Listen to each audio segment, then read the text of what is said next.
এই তো মহারাজের প্রিয় গোপালও চলে এসেছে।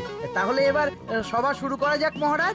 সে আপনি যাই বলুন না কেন মন্ত্রী মশাই, আজ আমার আপনার সাথে ঝগড়া করার কোনো ইচ্ছেই নেই। কেন গোপাল, কি হয়েছে তোমার? কি আর বলি মহারাজ, কৃষ্ণনগরের ভবিষ্যৎ দেখে আমি তো ভাষাই হারিয়ে ফেলেছি। বলো কি, কৃষ্ণনগরের ভবিষ্যৎ? তা শুনি খুব ভালো কিছু নিশ্চয়ই। এতে আর শোনার কি আছে মহারাজ, অবশ্যই ভালো হবে। সে কথা তো আমি একবারও বলিনি মন্ত্রী মশাই। আহা গোপাল, ভনিতা না করে বলি ফেলো না দেখি, কি এমন দেখেছো কৃষ্ণনগরের ভবিষ্যৎ? তাহলে শুনুন, কৃষ্ণনগরের ভবিষ্যৎ ঘোর অন্ধকারে, মোটেই ভালো নয়। হ্যাঁ, বলো কি? কৃষ্ণনগরের ভবিষ্যৎ বলতে আমি ছোট ছোট ছেলে মেয়েদের কথাই বলছি। ওরাই তো আমাদের কৃষ্ণনগরের ভবিষ্যৎ। ঠিক কথা, কিন্তু তার সাথে অন্ধকারের কি সম্পর্ক? সম্পর্ক আছে মহারাজ। আজ সকালে রাজসভায় আসার পথে দেখি পাঠশালায় বাচ্চাদের পড়াশোনা বাদে সবই হচ্ছে। তা এরকম চলতে থাকলে কি করে রাজ্যের ভালো হবে বলুন দেখি? না হওয়ারই বা কি আছে শুনি? পড়াশোনার সাথে রাজ্যের ভালো খারাপের কি আছে? সত্যি মন্ত্রী হয়েও যে আপনি এসব কথা বলেন, ভাবলেও অবাক লাগে। গোপাল, মুখ সামলে কথা বলো। আপনিও তাহলে আগে বুঝুন, তারপর কথা বলুন। উফ, আবার শুরু হয়ে গেলে তোমরা। ক্ষমা করবেন মহারাজ, কিন্তু আমি তো কিছু শুরু করিনি। মন্ত্রী মশাই তো না বুঝে কথা বলছেন। আপনি বলুন মহারাজ, বাচ্চারাই তো সমাজের ভবিষ্যৎ। হ্যাঁ, ওরা এখন যা শিখবে সেটাই তো পরে কাজে লাগাবে। ঠিক, শিক্ষার গুরুত্ব অনেক, তাকে এত অবহেলা করলে তো চলবে না। সেটাই তো মহারাজ, একে তো সকলে পাঠশালায় আসে না, তার উপর যে কয়জন আসে তাদের মধ্যেও কেউ খেলে বেড়ায়, কেউ ঘুরে বেড়ায়, এসব হয়। বুঝলাম, কিন্তু রাজপণ্ডিত কিছু বলে না। কি করে বলবেন মহারাজ, উনি তো নিজেই ঘুমে ঢুলতে থাকেন। কি? আমি কালই রাজপণ্ডিতের সাথে এই ব্যাপারে কথা বলবো। কিন্তু শুধু রাজপণ্ডিতের সাথে কথা বললেই হবে না মহারাজ, তার সাথে এমন কিছু করতে হবে যাতে ছেলেপুলেরা রোজ পাঠশালায় খুশি মনে এসে পড়াশোনা করে। তার জন্য কি করা যায় বলো তো? আর তোমার কাছে কি কোনো উপায় আছে? থাকলে তো আগেই বলে দিত। এত সময় ধরে অভিযোগ করে যেত নাকি? আচ্ছা, আপনার কাছে কি কোনো উপায় আছে মন্ত্রী মশাই? মানে এখন নেই, ভাবতে হবে। তাহলে একটু চুপ করে থাকুন। ছাড়ো না গোপাল, তুমি বলো। আমি বলছিলাম, ওই বাচ্চাদের পাঠশালার প্রতি আগ্রহ আনার জন্য যদি একবেলা ভাত, ডাল, দুধ, ডিম ইত্যাদি খাওয়ানো যায়, তাহলে সেটা কার্যকর হবে বলে মনে হয়। অসম্ভব! রাজ্যের কত খরচ বেড়ে যাবে জানো?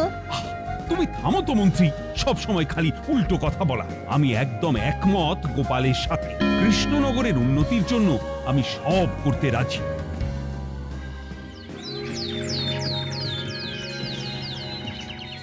তোমার কিছু বলার আছে পণ্ডিত পাঠশালার এই অব্যবস্থার ব্যাপারে? আজ্ঞে মহারাজ, অনেক ভোরে উঠি তো, তাই একটু চোখ লেগে যায় আর কি। চোখ লাগারও আর সময় পেল না তোমার? পড়ানোর সময়ই চোখটা লাগতে হলো। যাই হোক, যা হওয়ার হয়ে গেছে, আর যেন এমন না হয় সেটা কিন্তু মাথায় রেখো। আজ্ঞে মহারাজ, কথা দিচ্ছি আর কোনোদিন পড়ানোর সময় ঘুমোবো না। বেশ, আর মন্ত্রী, তোমার ওপর একটা দায়িত্ব আছে। বলুন মহারাজ। তুমি পাঠশালাতে পড়াশোনা শুরু করতে পারবে এমন বয়সী সকল বাচ্চাদের মোট সংখ্যাটা জেনে কোনো দোকানদারের কাছে গিয়ে সেই পরিমাণ শস্যপাতি আর ডিমের বায়না দিয়ে আসবে। আর হ্যাঁ, একজন ভালো রান্নার ঠাকুর জোগাড় করো। যথাজ্ঞা। বাস, এ তো দারুণ সুযোগ। এই ফাঁকে আমারও কিছু লক্ষ্মী লাভ হতে পারে। গোপাল, তোমারও একটা দায়িত্ব আছে। হ্যাঁ, বলুন মহারাজ। মন্ত্রী যে দোকানদারের কাছে সব জিনিসপত্র বায়না দেবে, সেখান থেকে জিনিসপত্রগুলো নিয়ে তুমি রোজ পাঠশালায় পৌঁছে দেবে, কারণ এসব ব্যাপারে মন্ত্রীর ওপর আমার ভরসা নেই। ঠিক আছে মহারাজ। ও, মহারাজের বেশি বেশি বলে কিনা আমার ওপর ভরসা নেই। সব জোগাড় করব আমি, আর শেষ বাজিটা মারবে গোপাল। আরে না, ভালোই হলো। আমি যদি কিছু করিও তবু দোষ পড়বে গোপালেরই উপর। কি ব্যাপার, মন্ত্রী মশাই কিছু বললো না এটা শুনে? কি ভাবছে এত? এ ঠিকই বলেছেন মহারাজ। এসব কাজ গোপালই ভালো করতে পারবে। বাবা, ওভাবে কেন বলছো গোপাল? আমিও তো চাই কৃষ্ণনগরের ভালো হোক। বেশ, ভালো হলেই ভালো। শোনো ঠাকুর, তাহলে ওই কথাই রইলো। দেখো যেন কোনো ভুলচুক না হয়। ঠিকঠাক কাজ করলে ভালো বকশিস পাবে। কেমন? হ্যাঁ, হুকুম, কোনো ভুল হবে না। পাথর ভেঙে এক বস্তা কাঁকর আমি তৈরি করেই এনেছি। আর অর্ধেক দুধে অর্ধেক জল মেশানো আর ডিম সরানো, এই তো সব হয়ে যাবে। হ্যাঁ, তবে দেখো গোপাল যেন এর টের না পায়। না না হুকুম, শুধু গোপাল কেন, কাকপক্ষীও টের পাবে না।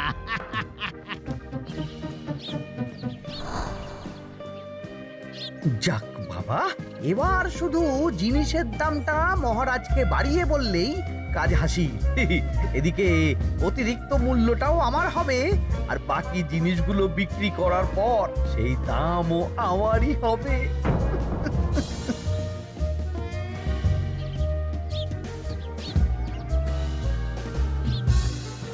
ওই রে, কোথায় যাচ্ছিস সব তোরা? যাচ্ছি গো গোপাল দাদু। কাল থেকে অবশ্যই সব পাঠশালায় যাস, কিন্তু বন্ধুদেরও বলিস যেতে। ভাত, ডিম, দুধ আরো কত কি ভালো ভালো সব খাবার দেওয়া হবে রে। তাই ডিমও দেবে? হ্যাঁ রে, মহারাজ এই নতুন নিয়ম করেছেন। আমি নিজে গিয়ে জিনিসপত্র দিয়ে আসবো। কে মজা, আমি তো তাহলে রোজ যাব পাঠশালা। আমিও যাব। বেশ দারুণ ব্যাপার হলো তো। এবার তো রোজ পাঠশালা যেতেই হবে। আচ্ছা বেশ, এবার চলি তাহলে।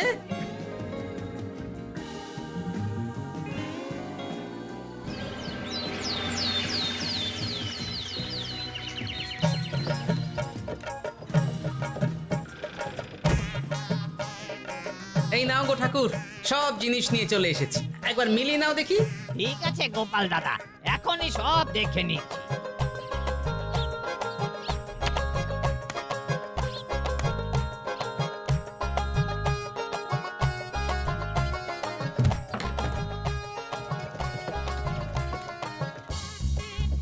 যাক বাবা, গোপাল দাদা গেছে।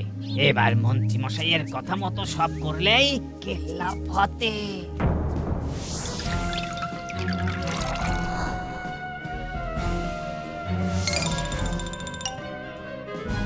কই গো ঠাকুর? এই তো হুকুম, আপনার কথা মতো সব কাজ হয়ে গেছে। ওই দেখুন, ওখানে জিনিসগুলো রাখা আছে, আপনি নিয়ে যেতে পারেন। বাবা বাবা, খুব ভালো খুব ভালো।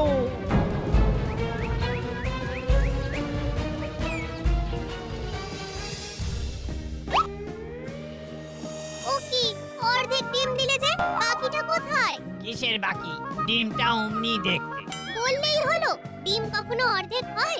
বাকিটা কোথায় বলো, নইলে কিন্তু। আরে বাবা, তুমি ডিম খেতে খুব ভালোবাসো বুঝি? হ্যাঁ তো। তাহলে এটা জানো না যে অর্ধেক ডিমের দ্বিগুণ শক্তি হয়? সত্যি? হ্যাঁ, তা নয় তো কি মিথ্যে? ওই জন্যই তো আমি তোমাদের সকলকে অর্ধেক ডিম দিই। আরে বাস, এটা তো আমরা কেউই জানতাম না। ঠিক আছে, আমি আমার সকল বন্ধুকে এটা জানাবো। যাক বাবা, বিশ্বাস করলো তবে, নইলে আর একটু হলেই ধরা পড়ে যেতাম।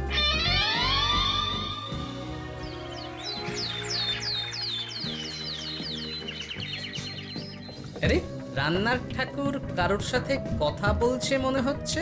হ্যাঁ, পেছন থেকে দেখে তো মন্ত্রী মশাই বলে মনে হচ্ছে। একটু কাছে গিয়ে দেখি তো কি ব্যাপার। আরে গোপাল দাদা যে, তোমার কথাই ভাবছিলাম, আর দেখো তুমি চলে এলে। হুম, তুমি কি নিশ্চিত যে তুমি আমার কথাই ভাবছিলে? আমি তো তোমাকে কারোর একজনের সাথে কথা বলতে দেখলাম। আবার মন্ত্রী মশাইকে দেখে ফেলেনি তো? কথাটা বেফাঁস হয়ে যাওয়ার আগে আমাকে কথা ঘোরাতে হবে। কি গো বলো, এত কি ভাবছো? হ্যাঁ, ইয়ে, না না, এতে ভাবার আর কি আছে? কেউ না কারোর সাথে কথা বলিনি। আমি তো একাই ছিলাম। তুমি বোধহয় ভুল দেখেছো। হ্যাঁ, ভুলই হবে। কি ব্যাপার, ঠাকুর এভাবে বলছে কেন? তাহলে কি সত্যি ভুল দেখলাম, নাকি অন্য কোনো ব্যাপার আছে? না, পরে দেখতে হচ্ছে। ঠিক আছে, এই আমি যাই গো। হ্যাঁ, অনেক কাজ আছে। হুম, না না না, ঠাকুর যতই বলুক না কেন কেউ ছিল না সেখানে, তবু মনটা কেমন যেন খটকা লাগছে। যাই হোক, মনে হওয়া নিয়ে তো আর কিছু করা যাবে না, এখন যাই কাজে। তা মন্ত্রী, পাঠশালায় রোজ ভালো মানের আনাজপাতি যাচ্ছে তো?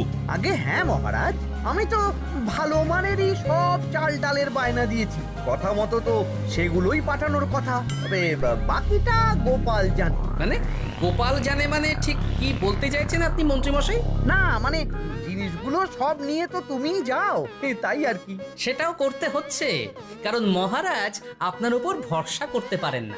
আহ গোপাল, ঠিক আছে, আমি বুঝতে পেরেছি। মন্ত্রী, সপ্তাহে সপ্তাহে জিনিসের দাম মিটিয়ে দিচ্ছ তো? হ্যাঁ হ্যাঁ, আগের সপ্তাহের দাম মিটিয়ে দিয়েছি, কিন্তু পরেরটা বাকি। আর মহারাজ বলছিলাম কি, পরের মাস থেকে জিনিসের দাম একটু বাড়তে পারে। কি হলো মন্ত্রীমশাইয়ের এই ব্যাপারটা কেমন যেন লাগলো না, চোখে চোখে রাখতেই হবে।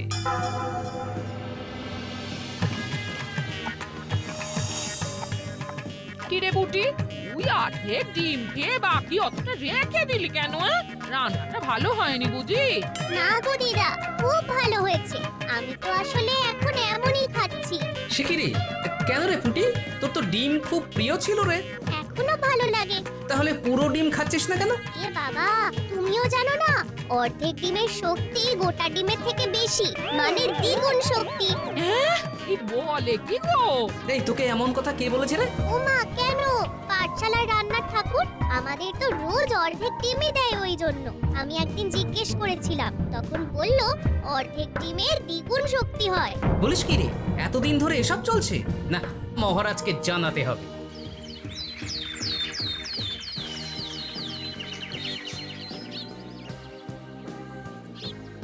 আরে গোপাল এত সকাল সকাল রাজবাড়ির দিকে যাচ্ছে কেন? গিয়ে আড়াল থেকে দেখি তো।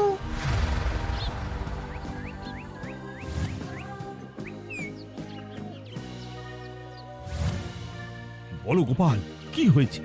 হঠাৎ কেন এভাবে একা দেখা করার কথা বললে? আসলে মহারাজ, আমি চাই না এই ব্যাপারটা মন্ত্রীমশাই জানুক, তাই একান্তে আপনার সাথে কথা বলতে চাই। কেন, কি হয়েছে সব খুলে বলো। তাহলে শুনুন মহারাজ।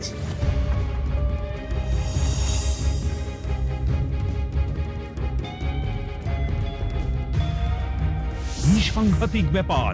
আমি এখনই ওই রান্নার ঠাকুরকে কারাগারে বন্দি করার আদেশ দিচ্ছি। না না মহারাজ, সেটা ভুলেও করতে যাবেন না। আমার এই পুরো ব্যাপারটাতেই সন্দেহ আছে। পুরো পরিকল্পনার পেছনে মনে হচ্ছে অন্য কেউ আছে মহারাজ। তুমি ঠিক কার কথা বলতে চাইছো? প্রমাণ ছাড়া তো আমি কারোর নাম বলতে পারবো না মহারাজ। এই রে, গোপাল বোধহয় সবটা বুঝতে পেরেছে।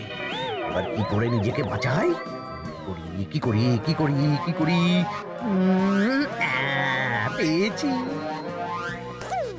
শোনো ঠাকুর, এখন কিন্তু মহারাজ সবটা জেনে গেছে, তাই দেখো যাই হয়ে যাক না কেন আমার নামটা যেন না আসে, নইলে কিন্তু তোমাকেই রাজ্য ছাড়া হতে হবে। না না হুকুম, দয়া করে এ কাজ করবেন না। আমি মরে গেলেও আপনার নাম নেব না। মাথায় থাকে যেন। বলো বলো, তুমি কেন এমন করেছো? আগে আগে আমি নিজে থেকে এসব করিনি মহারাজ। আমাকে এসব করার জন্য বাধ্য করা হয়েছে। কে তোমাকে সব করতে বলেছে? আগে গোপাল দাদা। কি মিথ্যে কথা! বেশ করেছে, এবার খেলা বুঝুক গোপাল। দেখলেন মহারাজ, খুব ভরসা করতেন না আপনি গোপালের ওপর? ভাবা যায় তলে তলে এই। মহারাজ, আমি সত্যিই সব কিছু করিনি। আমি যদি এটাতে যুক্ত হতাম তাহলে কি আপনাকে নিজে থেকে এসব জানাতাম? দেখো গোপাল, এখন এসব কথা বলে কোনো লাভ নেই। সবাই জানে তোমার মাথায় কত বুদ্ধি। তুমি ইচ্ছা করে আগে গন্ডগোল করে তারপর সেটা ঢাকতে নিজে থেকে সব বলছো। গোপাল, তুমি সত্যি করেছো কি করনি সেটা কিন্তু তোমাকেই প্রমাণ করতে হবে। এটা যেমন সত্যি যে এসব যে ঘটছে সেটা তুমি আমায় জানিয়েছো প্রথম, তেমনি এটাও সত্যি যে প্রতিদিনের শস্যের বস্তা তুমি নিয়ে যাও পাঠশালায়, তাই তোমাকেও যে সন্দেহের তালিকা থেকে বাদ দেওয়া যাবে না। বেশ, তাহলে আমি প্রমাণ জোগাড় করেই তবে এই রাজসভায় পা দেব।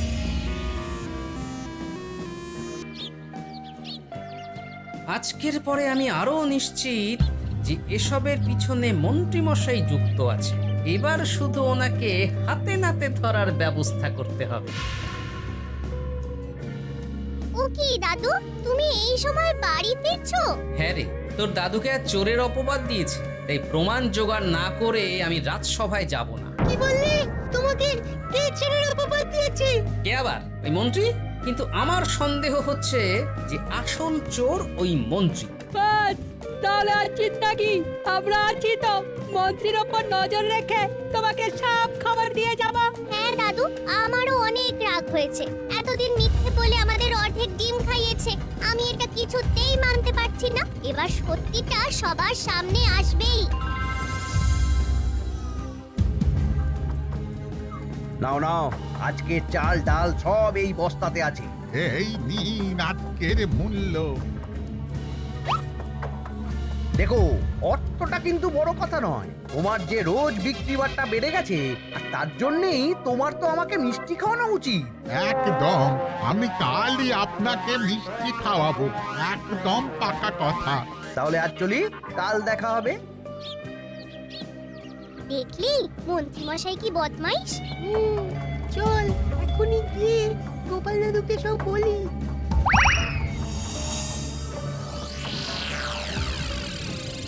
তাহলে এটাই হলো আসল ব্যাপার। খাওয়াচ্ছি ওকে মিষ্টি। হ্যাঁ গোপাল দাদু, একেবারে আচ্ছা করে দাওয়াই দিও। আচ্ছা শোন, আমার মাথায় একটা বুদ্ধি এসেছে, বুঝলি? কাল তোরা ওই পাশের গ্রামের দোকানদারকে কিছু একটা করে আটকে রাখ, আর আমি সেই সুযোগে মন্ত্রীর সাথে দেখা করব। আচ্ছা, তুমি কোনো চিন্তা করো না। ঠিক আছে, তোরা এখন যা, আমিও একবার মহারাজের সাথে দেখা করে আসি।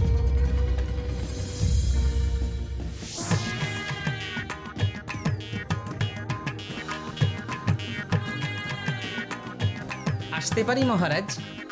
আরে গোপাল জি, এসো এসো। মহারাজ, কথা মতো আমি প্রমাণ জোগাড় করে ফেলেছি, কিন্তু সেটা দেখার জন্য আপনাকে কাল আমার সাথে একটা জায়গায় যেতে হবে। বেশ, আমি যাব।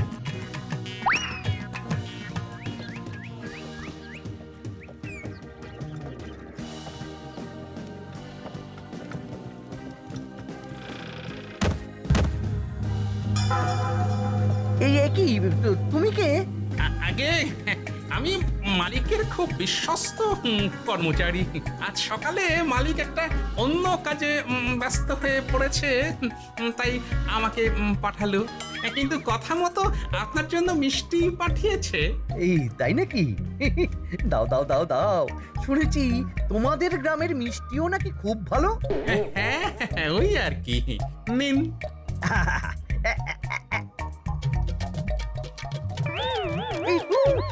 ওরে বাবারে, ওরে বাবারে, মরে গেলাম রে, বাঁচাও। কেমন চলে গেল, লাগছে চলে গেল। মন্ত্রী মশাই?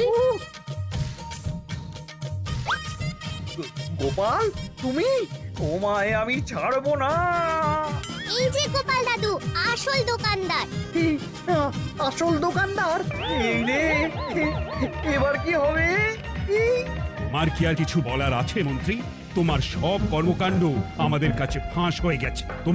তোমার সাহস কি করে হয় কৃষ্ণনগরের ভবিষ্যতের সাথে এমন করার? ক্ষমা করে দিন মহারাজ, আর হবে না, ক্ষমা করে দিন। না না না না, শাস্তি তো তোমাকে পেতেই হবে। সেপাই, আজ থেকে মন্ত্রীকে রোজ সকালে 100 বার বেতের বাড়ি ও অর্ধেক খাবার দেওয়া হবে। অর্ধেক খাবার? কেন জানেন না? অর্ধেক খেলে দ্বিগুণ শক্তি বাড়ে। ওরে বাবা গো, আমার আমার আমার মাথা ঘুরছে।